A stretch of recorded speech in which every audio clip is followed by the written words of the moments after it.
मित्रों नमस्कार। आज का अखबार में आज फिर आपका स्वागत है और आज भी बहुत महत्वपूर्ण खबरें हैं जिन पर आपसे चर्चा करनी है।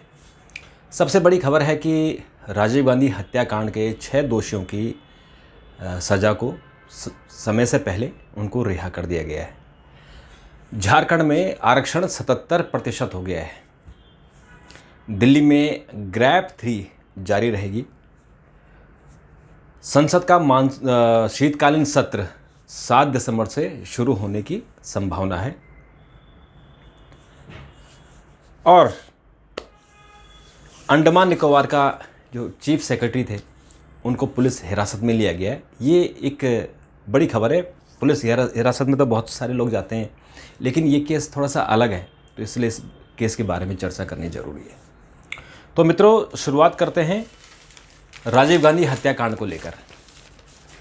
जैसे आप सब जानते हैं कि हमारे पूर्व प्रधानमंत्री राजीव गांधी युवा उम्र में जब वो एक चुनाव प्रचार के लिए चेन्नई के नज़दीक श्री पेरुम्बदूर गए थे, तो वहाँ जो लिट्टे समर्थक लोग थे उन्होंने एक साजिश के तहत उनकी हत्या की और 21 मई 1991 को वहाँ पर एक आत्मघाती जो दस्ता था, आत्मघाती एक लड़की थी, वो आत्मघाती बन के गई थी और उसने बम विस्फोट में राजीव गांधी की उसमें हत्या हुई थी। उस लड़की का नाम धनु था और उसमें जो 6 लोग थे उसमें मुरुगन था, नलिनी थी, संतन थे, पेरारीवलन था और इनको सबको मौत की सज़ा हुई थी। 2000 में इनको मौत की सज़ा हो गई थी। और 2001 में जो नलिनी है, क्योंकि उसकी एक बेटी थी, तो उसकी मौत की सज़ा को आजीवन कारावास में बदल दिया गया। बाद में ये मामला राष्ट्रपति के पास पहुंचा। इन 6 लोगों ने राष्ट्रपति के पास दया याचिका दाखिल की और राष्ट्रपति, चूँकि उसमें कांग्रेस का राज था और सरकार भी कांग्रेस की थी और प्रेसिडेंट भी कांग्रेस के ही थे, चाहे पहले प्रतिभा देवी सिंह पाटिल रही हों या प्रणब मुखर्जी रहे हों, तो कांग्रेस के ही रहे। लेकिन राष्ट्रपति की तरफ से जो दया याचिका थी उस पर कोई विचार नहीं हुआ, कोई फैसला नहीं हुआ, वो पड़ा ही रहा। तो उसके बाद फिर सुप्रीम कोर्ट ने अपने से ही उनकी सज़ा को आजीवन कारावास में बदल दिया, क्योंकि सुप्रीम कोर्ट ने कहा कि जो मौत की सज़ा है उसमें डिले हो गया है। तो डिले होने के कारण 2014 में उनकी मौत की सज़ा को आजीवन कारावास में बदल दिया गया। अब इसके बाद मामला बार बार कांग्रेस की कोर्ट में गया। इन 6 लोगों ने कांग्रेस से माफ़ी मांगी, सोनिया गांधी के पास मैसेज छोड़वाया और सोनिया गांधी भी जेल में उनसे मिलने गई थी। और बाद में जब प्रियंका गांधी पिक्चर में आई तो प्रियंका गांधी खुद इनसे नलिनी से मिलने जेल में गई थी और बाद में प्रियंका गांधी ने भी इंडिकेट किया था कि हम इनको माफ़ कर देंगे, क्योंकि जो उनका लॉस होना था वो तो हो चुका है और सज़ा भी इनकी 32 साल हो गई है अभी। तो उस समय भी उन्होंने कहा कि इनको हम छोड़ सकते हैं, लेकिन कोर्ट ने और सरकार ने, उसमें मोदी सरकार आ गई थी सत्ता में, तो सरकार ने भी इसका विरोध किया था कि हम चूँकि अपराधी है, इन्होंने एक पूर्व प्रधानमंत्री की हत्या की है, तो इसलिए इनको माफ़ी नहीं दी जा सकती है। तो फिर मामला लटकता रहा। अभी इन्होंने फिर सोनिया गांधी जी ने उनको माफ़ कर दिया। उन्होंने भी, क्योंकि मामला 32 साल पुराना हो गया और जिस व्यक्ति की जो लॉस हुआ है उसकी भरपाई नहीं हो सकती है, तो इसलिए उन्होंने बड़ा दिल दिखाते हुए इनको माफ़ कर दिया था। तो अभी जब मामला एक पेरारीवलन को अभी मई में ही सुप्रीम कोर्ट ने उनकी जो आजीवन कारावास था उससे मुक्त कर दिया था कि इनकी जो व्यवहार था वो अच्छा व्यवहार था, तो उसके कारण अब इनकी सज़ा को माफ़ कर दिया जाए, मतलब कि इनकी जो आजीवन कारावास की सज़ा थी उसको समाप्त मान लिया जाए। तो उसी बेस पे फिर बाकी लोग मुरुगन, नलिनी और संतन भी सुप्रीम कोर्ट गए और उन्होंने कहा कि इसी बेस पर हमें भी हमारी सज़ा को भी अब समाप्त माना जाए, क्योंकि हमें भी 32 साल हो गए। तो सुप्रीम कोर्ट ने उसके बाद उनको भी सज़ा दे दी और सुप्रीम कोर्ट ने भी यही कहा, चूँकि उनकी आजीवन जो कारावास है उस कारावास के दौरान उनका व्यवहार बहुत अच्छा रहा और 32 साल कम नहीं होते हैं, तो उन्होंने उनको रिहा कर दिया और कल वो लोग जेल से छूट गए और जेल के छोड़ने के बाद उन्होंने अपनी अपनी प्रतिक्रियाएं की। हालांकि कांग्रेस ने अब उसका विरोध किया। जिस समय वो सरकार में थे 2005 से लेकर 2004 से लेकर 2014 तक 10 साल वो केंद्र में रहे और उनके साथ ये जो याचिका थी राष्ट्रपति के पास पेंडिंग थी, तो उस पर भी कोई डिसीजन नहीं हुआ। लेकिन अब उन्होंने अब उसका विरोध किया कि ये अच्छा नहीं हुआ। दूसरी जो बहुत महत्वपूर्ण खबर है वो है झारखंड में आरक्षण को लेकर। झारखंड सरकार ने आरक्षण की जो सीमा है उसको 77% कर दिया है। 77% आरक्षण कर दिया है और ये चूँकि हमारे संवैधानिक व्यवस्था है और सुप्रीम कोर्ट का इसमें एक आदेश है कि किसी भी सूरत में आरक्षण 50% से ऊपर नहीं होना चाहिए। लेकिन जिन राज्यों में रिजर्व कैटेगरी ज़्यादा है वहाँ हो सकता है। अब जैसे झारखंड है, छत्तीसगढ़ है, इनमें आदिवासियों का संख्या ज़्यादा है और तमिलनाडु में ओबीसी ज़्यादा है, तो इसलिए वहाँ पहले से ही 50% की सीमा समाप्त है, ऊपर चली गई है। जैसे हम बात करें मध्य प्रदेश की तो वहाँ 59.5% है। हम बिहार में देखें तो 59.5% है। उत्तर प्रदेश में 59.5 है। राजस्थान में भी 59.5 है और आपका महाराष्ट्र में 68% है। तमिलनाडु में 79% है और हरियाणा में 70% है। अब ये जो राज्य हैं आप देखिए कि जो हमारी संवैधानिक व्यवस्था है उसका कैसे उल्लंघन हो रहा है कि अगर 79% तमिलनाडु में है तो आप सोचिए कि जो बाकी लोग हैं उनके लिए क्या अपॉर्चुनिटीज़ बची हैं। क्योंकि शिक्षा में, आपके सरकारी सेवाओं में, नौकरियों में आरक्षण अगर 79% 80% हो गया तो फिर 20% में बाकी सब कैसे आएंगे। तो झारखंड ने SC ST OBC EWS को कोटा बढ़ाने के लिए विधानसभा से एक प्रस्ताव पास किया है और इसमें उन्होंने कहा है कि जो ST है, ST चूँकि सबसे ज़्यादा है झारखंड में, तो उनकी संख्या जो बाकी देश में 7% है उसको बढ़ा के 28% कर दिया गया है। OBC 27% है, वो ऑलरेडी जो मंडल कमीशन की रिकमेंडेशन के आधार पर, और SC 12% है। क्योंकि वैसे देश में SC 15% है, पर झारखंड में चूँकि ST ज़्यादा है तो इसलिए वहाँ पे SC की संख्या कम है, इसलिए 12% है। EWS 10% है, जो अभी सुप्रीम कोर्ट ने भी इस पर मोहर लगा दी है तो उसके कारण वो लागू हो गया है। और 23% सामान्य वर्ग की सीटें हैं। अभी 23% सामान्य वर्ग के लिए बची हैं। मतलब आपकी 77% तो रिजर्वेशन हो गया, तो आपकी 23% ही सामान्य वर्ग के लिए बची हैं। तो समझ नहीं आता कि ये देश किस तरफ जा रहा है और हमारा जो क्रीम है वो विदेशों में जा रहा है। इसलिए क्योंकि अपॉर्चुनिटी नहीं होंगी तो फिर युवा बाहर जाएगा, दूसरी जगह जाएगा अपने लिए रोज़गार की तलाश में या संभावनाओं की तलाश में। एक और आज मित्रों एक प्रदूषण से जुड़ी खबर है कि कल अकेले एक दिन में पंजाब में 4000 घटनाएं घटी जो पराली जलाने की थी। क्योंकि ये अब 2-4 दिन बचे हुए और किसानों को जल्द से जल्दी पराली जलानी है ताकि वो गेहूं की फसल, जो रबी की फसल है, उसकी बुआई कर सके। और इसीलिए वो ज़्यादा बढ़ा रहे हैं। और चूँकि वहाँ सरकार उनका समर्थन कर रही है, सरकार उनके खिलाफ एक्शन नहीं ले रही है, और इसलिए किसानों का हौसले और बुलंद है और वो जो पराली जलाने की घटनाएं लगातार घट रही हैं, उसके कारण दिल्ली में जो 2-3 दिन हवा चलने से पोल्यूशन का लेवल कम हुआ था, अभी फिर बढ़ गया। तो कल जो commission for air quality management है दिल्ली का, उसने डिसीज़न लिया कि ग्रेड 3 की जो पाबंदियां हैं वो जारी रहेंगी। और ग्रेड 3 में आपका जो ग्रेडेड रिस्पॉन्स एक्शन प्लान है, उसका ग्रेड 3 का मतलब हुआ कि जो एक्टिविटीज़ हैं, कंस्ट्रक्शन एक्टिविटीज़ हैं, डेमोलिशन एक्टिविटीज़ हैं, इनको ख़त्म इन पर पाबंदी रहेगी।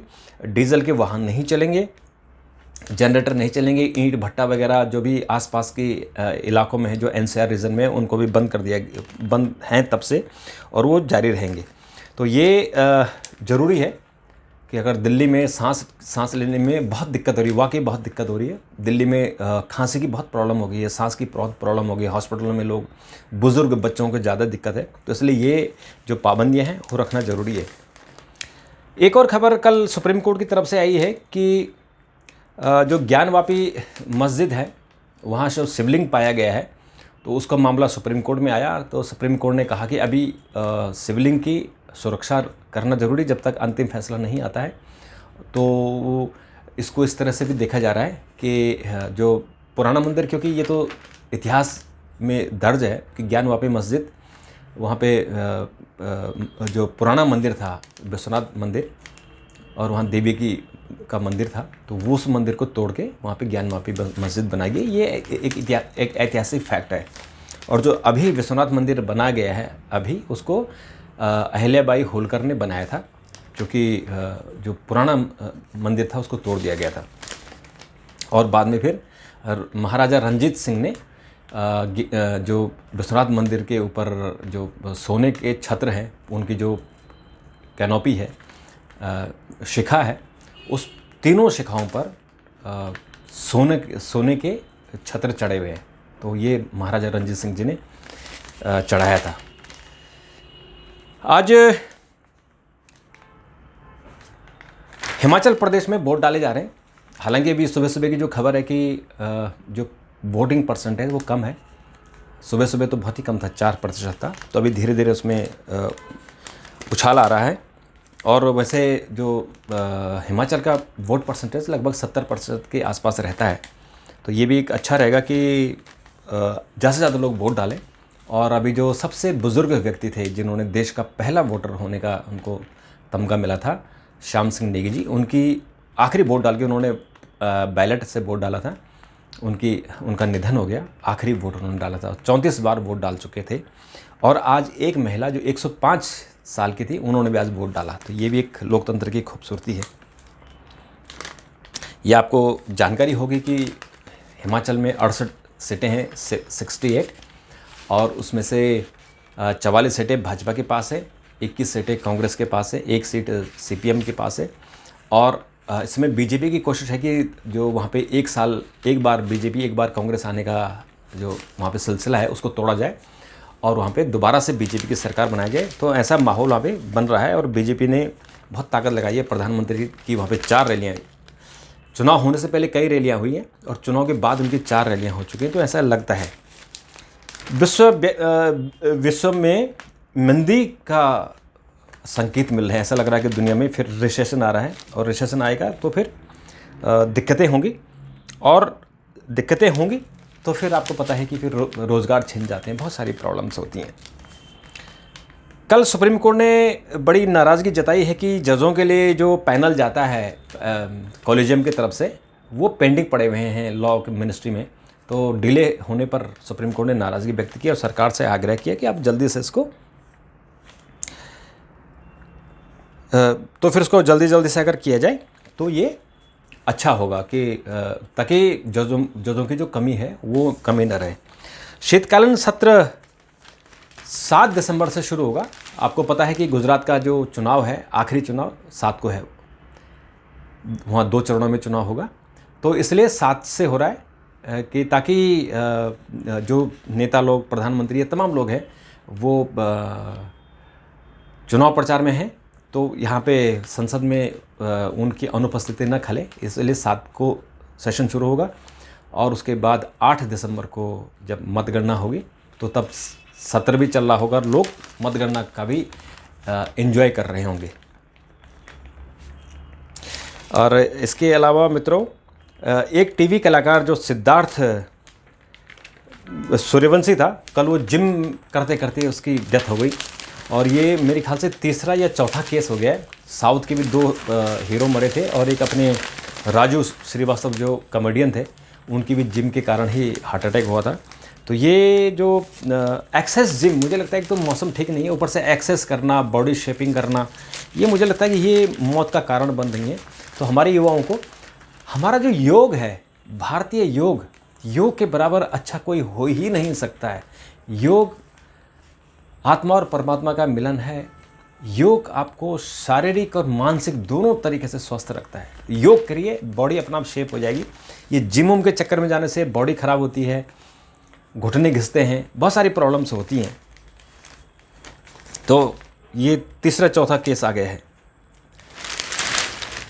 मित्रों, एक जो महाठग है सुकेश चंद्रशेखर, उसने चौथी चिट्ठी लिखी है राज्यपाल को और वो आम आदमी पार्टी और उनके नेताओं पर आरोप लगा रहा है। लेकिन उसके आरोप कितने सच्चे हैं, क्योंकि खुद ही महाठग है। हालांकि वो प्रूफ दे रहा है और वो डेट वाइज बता रहा है, लेकिन फिर भी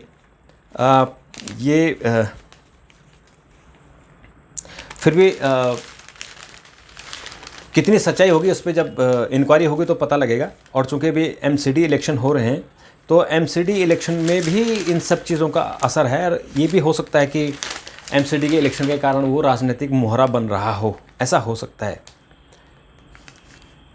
तो ये बड़ी चिंता की बात है कि हमारे जो युवा लोग हैं वो जिम के कारण मर रहे हैं।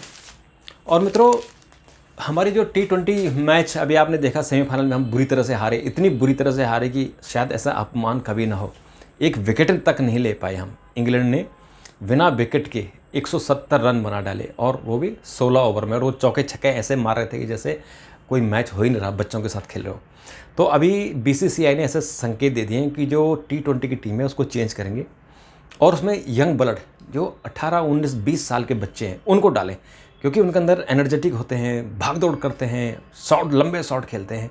तो ये टीम अभी उनको बनाना होगा ताकि अगले 4 साल के लिए वो तैयार हो जाएं वर्ल्ड कप के लिए। क्योंकि जो अभी प्लेयर है हमारे, चाहे वो विराट कोहली हो, रोहित शर्मा हो, या जो अश्विनी कुमार है, या अभी जो भी हैं, इसमें 2-4 को छोड़ दें तो ऑलमोस्ट सबकी उम्र 30 के पार हो गई है, 30 साल ज़्यादा हो गए।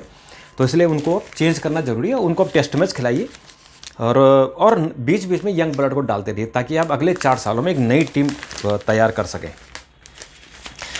जैसे दिल्ली में MCD के चुनाव हो रहे हैं, और अब सब लोग अपने अपने कैंडिडेटों के नाम डिक्लेयर कर रहे हैं। आम आदमी पार्टी ने भी डिक्लेयर कर दिए हैं, कांग्रेस ने भी, BJP ने भी लिस्ट निकाल दी है। और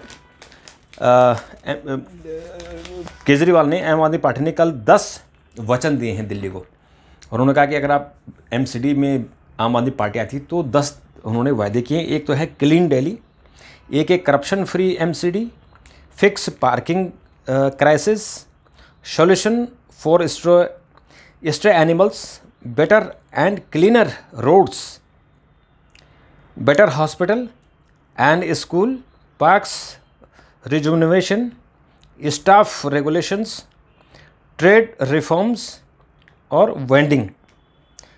वेंडिंग जोन्स। ये 10 उन्होंने वादे किए हैं। अब इन वादों पे आपको पता ही है कि जो चुनाव के वादे होते हैं, ये चुनाव के वादे सिर्फ वोट तक होते हैं, मतदान तक होते हैं। जैसे मतदान जिस समय 5 बजे ख़त्म होता है, उसके बाद सब भूल जाते हैं, अपने अपने कामों में बिजी हो जाते हैं। ट्विटर को लेके जब से एलन मस्क आए हैं तब से रोज़ कुछ ना कुछ नाटक चल रहा है। और अभी जब उन्होंने कुछ ज़्यादा हंगामा कर दिया तो जो अभी बड़ी संख्या में वहाँ पे जो बड़े सीनियर पोस्ट के लोग थे वो नौकरी छोड़ रहे हैं। क्योंकि 3 लोगों को तो एलन मस्क ने निकाला था, लेकिन उसके बाद से फिर और सारे लोग छोड़ रहे हैं। और कल एलन मस्क का ये आया कि ट्विटर जो है बैंकरप्सी हो जाएगा, दिवालिया हो जाएगा, क्योंकि बड़े बड़े जो इंपॉर्टेंट पदों पर लोग थे वो नौकरी छोड़ के जा रहे हैं। तो इस तरह से मित्रों, और कल निर्मला सीतारमण ने, जो US की विदेश वित्त मंत्री आए थे, उनके साथ एक कॉन्फ्रेंस थी। तो कल उन्होंने एक बड़ी उम्मीद सी जताई कि अगले 10 से 15 सालों में भारत तीसरी आर्थिक विश्व शक्ति होगा। अभी भारत 5वां हो गया है, ब्रिटेन को छोड़कर आज 5वां हो गया है। और हम अगर तीसरी अर्थव्यवस्था बनते हैं तो ये हमारे लिए बहुत बड़ी उपलब्धि होगी। तो मित्रों, आज इतना ही। अगर आपके कमेंट होंगे तो ज़रूर दीजिए। आपकी कमेंट का मैं इंतज़ार करूँगा, क्योंकि उसी हिसाब से फिर मैं सुधार करूँगा। तब तक के लिए नमस्कार, थैंक यू, धन्यवाद।